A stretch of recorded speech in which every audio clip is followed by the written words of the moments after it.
ராம் ராம். என் பேர் ஹேமலதா. நாராயணியம் பேட்ச் 5 மதுரா சத்சங்கில் லாஸ்ட் இயர் நான் சேர்ந்தேன்.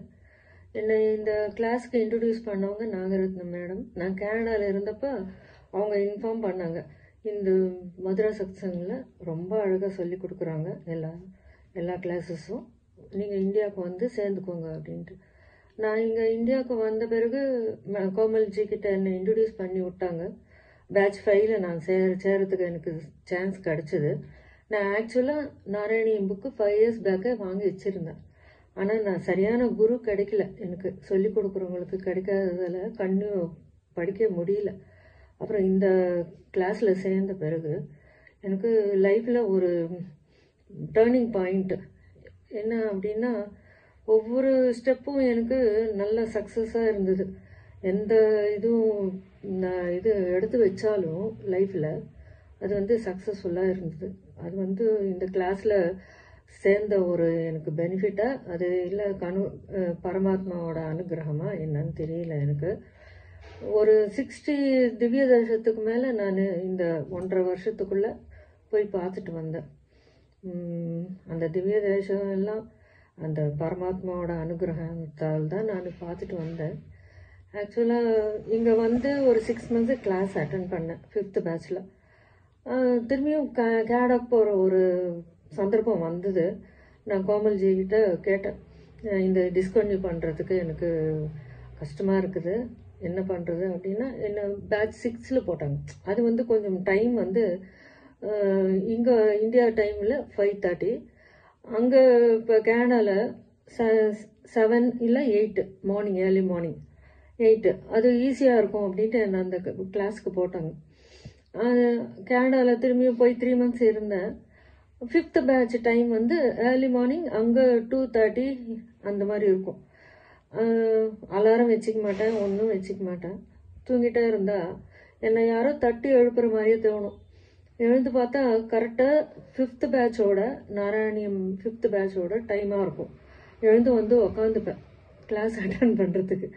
அவ்வளோ ஒரு பரமாத்மாவோட அருள் தான் எனக்கு. அவரே எழுப்புற ஃபீலிங் எனக்கு. மேடம் சொல்லுவாங்க, எல்லாரும் தூங்கிட்டு இருப்பாங்கல்ல, சும்மா டிஸ்டர்ப் ஆகும் அவங்களுக்கு, நீங்கள் போய் படுத்துக்கோங்க அப்படின்னு. எனக்கு அந்த தூக்கமே வராது. 5th பேட்சும் அட்டன் பண்ணேன், 6th பேட்சும் அட்டன் பண்ணேன். இப்பயும் 5 and 6 பேட்சும் ரெண்டும் அட்டன் பண்ணிட்டு தான் இருக்கேன். ஒவ்வொரு சாப்டரும் தசகமும் அவ்வளவு அழகான தசகம்தான். இதுதான் பெஸ்ட்டு, இதுதான் அப்படின்னு ஒன்றும் செப்பரேட் பண்ணி சொல்லவே முடியாது. அவ்வளோ அழகான கிரந்தம் இது. அதில் தசகம் 17 துருவச்சரித்தம். உத்தான பாத ரூபதேர் மனுநந்தனஸ்ய ஜாயா பபூவ சுருச்சேர் நிதராமபீஷ்டா அன்யா சுநீதி भर्तुरनान्तृदासा त्वामेव नित्यमगदिश சரணம் கதாபூத். துருவரோட சரித்திரம் இந்த தசகத்தில் வரும். ஒரு 5 வயசு குழந்தை தவம் இருந்து துருவபதம்ன்ற ஒரு சாஸ்வதமான இடத்த கொடுத்து பகவான் அருள் புரிஞ்சது ஒரு ஒரு எனக்கு இன்ஸ்பிரேஷன் இந்த ஒரு தசகம். அப்புறம் இந்த சத்சங்கில் சேர்த்த பிறகு லைஃப்பில் எப்படி நடக்கணும் அப்படின்னு ஒரு கிளியர் பாத்வே கிடைச்சிது.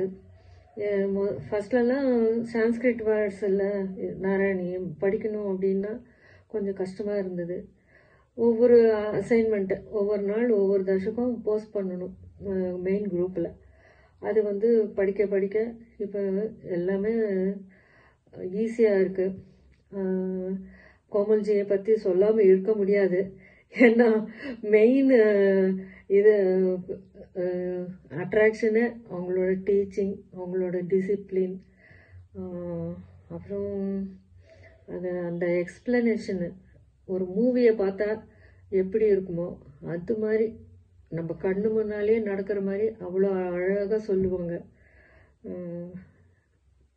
கோமல்ஜி என்னோட லைஃப்க்கு வந்து இந்த மாதிரி ஒரு நல்ல வழிக்கு கொண்டு போகிறது அந்த பரமாத்மா அவங்களோட கையை நான் பிடிச்சிட்டு ஜேர்னி பண்ணுறதுக்கு சான்ஸ் கொடுத்ததுக்கு பரமாத்மாவுக்கும் நன்றி, கோமல்ஜிக்கு நன்றி.